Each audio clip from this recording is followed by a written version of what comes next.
سأختم بقصة أخرى رائعة جدا، ومعناها ورد في الحديث الصحيح لدينا في صحيح مسلم، ولن أذكره مرة أخرى لأنه معروف للجميع.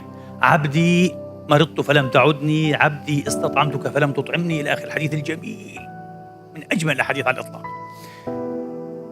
فيما يحكى أن جماعة من بني إسرائيل أتوا إلى كليم الله موسى عليه وعلى نبينا الصلوات والتسليمات، وقالوا: يا نبي الله، أنت كليم الله، أنت كليم الله، فنرجوك ونتوسل إليك كلمه لكي يحل بنا ضيفا.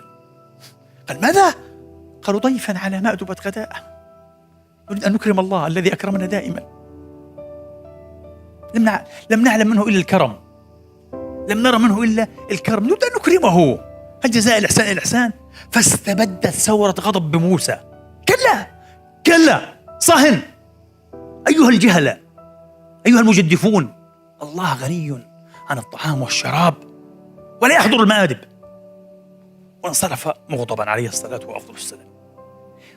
فاتفق أنه بعد أيام صعد الطور وخاطب الله تبارك وتعالى، جرى بينهما حديث، ثم إن الله تبارك وتعالى عرض له بالعتب، عاتبه، قال: يا كليمي، أنا عاتب عليك. لما يا رب؟ قال: لأنك لم تخبرني، لم تبلغني دعوة عبادي إلى مأدبة غداء. قال: يا رب، أنت أعلم وأحكم، أنت غني عن الطعام والشراب، أنا أعرف هذا وأنت تعرف هذا. قال: يا موسى، هذا بيني وبينك، لكن إن عدت إلى عبادي فأخبرهم أني لبيت دعوتهم. احتار موسى، استبدت به الحيرة، كيف؟ قال له: كوني لا أكل ولا أشرب وأنا غني هذا معروف، وبيني وبينك هذا احتفظ به لنفسك الآن في المرحلة، ولكن أخبرهم أني لبيت دعوتهم. نزل موسى متحيرا ساهما واجما، ماذا يفعل؟ لكن لم يكن بد من أن يصدع بأمر الله، فصدع به، قال: الله لباكم. فرحوا فرحة عظيمة، زغاريد ورقص وكذا، فرحوا، الله سيحل علينا ضيفا على مأدبة غداء، لنجعلنها مأدبة لم تكن من قبل. وفعلا في اليوم المضروب موعدا، وليكن بعد الغد، جعل موسى يشتغل معهم في إعداد فاخر الصنوف والألوان من المطاعم والمشارب، مأدبة أريد لها ألا يكون قد سمع أحد بمثلها. وبينهم مستغرقون في الإعداد، والطهاة يطهون ويحركون، إذا عرض لهم شيخ واهن عجوز بأطمار بالية، قد جهده الجوع جهدا شديدا، وقال: يا إخواني، يا عباد الله، وذكر من حاله كذا وكذا، إنه ربما مر عليه كذا وكذا يوم لم يذق ذواقا، وأنه الآن أجهد جهدا شديدا ويكاد يغمى عليه، فلو بلغتموني بشيء. فقالوا: كلا كلا، ليس الآن، ليس الآن، ليس الآن. الطهاة: ليس الآن يا رجل، عد بعد سويعات، لدينا مأدبة عظيمة ستأكل معنا إن شاء الله، لكن بعد سويعات عند الظهيرة. ولكن إن أردت أن تجعل نفسك مفيدا، خذ هذه الأواني واستقي لنا من البئر ماء. إذا أردت أن تكون مفيدا إيجابيا، روح جيب ماء، ساعد. فعل الرجل كذا ولم يعطوه شيئا، أرجعوه إلى الظهيرة. وجاء وقت الظهيرة، وقت الظهيرة انقضى، اقترب وقت المغرب، دخل الليل، لم يحضر الإله، لم يحضر الرب إلى الدعوة. غرق موسى في عرقه حرجا وخجلا.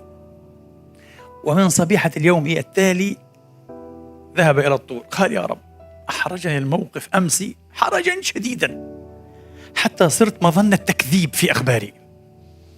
أنا أخبرتهم أنك لبيتهم وأنك ستأتي، الآن مهما قلت من شيء كذبوني. وبنو إسرائيل تعرف كيف كانوا يعاملوا موسى، عاد واقفين له على النقرة كما يقول بالعامية، بدهم أي غلط ما شاء الله عليهم، عشان الله حبهم كثيرا. شوفوا خلائق البشر كيف عن النقرة. فقال له الله تبارك وتعالى: ولكن يا كليمي، كيف لم تلتفت أنت بالذات؟ قد لبيتكم وحضرت. قال: يا ربي، لم يرك أحد، حضور الإله سيكون شيئا مخيفا جدا مرعبا. فلما تجلى ربه للجبل، كيف؟ قال: ذاك العجوز الشيخ الواهن المسكين، العجوز المرأة على فكرة، ذاك الشيخ الواهن المسكين الذي جاء واستطعمكم، أما إنكم لو عجلتم طعمته وأطعمتموه لكنتم بمثابة من أطعمني. من ذا الذي يقرض الله قرضا حسنا. الله يستقرض، لا يستقرض لنفسه. أعطي الفقراء والمساكين والمحتاج تكون كأنك أعطيت الله. ما تقوليش أنت تجدف، هذه إسرائيليات. إن كان تجديف فالحديث أيضا فيه تجديف. عبدي مرضت فلم تعدني، عبدي استطعمتك فلم تطعمني، إلى آخر الحديث. وفيه كسوة وفيه سقيا، كله نفس الشيء. قال لو أطعمتموه لكنتم بمثابة من أطعمني. ثم قال جل جلاله لموسى يا كليمي إن لم تكن سماواتي وأرضي وسعتني فيسعني قلب عبد المؤمن الصادق. هذا الولي الصالح الغلبان الفقير المسلم بأمر الله ولأمر الله، أنا سأكون في قلبه. ولو أضفته أو ضيفته لكنت كأنما ضيفتني أو أضفتني. لو أطعمته، لو سقيته، لو كسوته، لو أعطيته، لو جبرت خاطره. الله أكبر يا أخي. ثم نتحدث نتحدث عن رحمة يحتاجها الدين الإسلامي.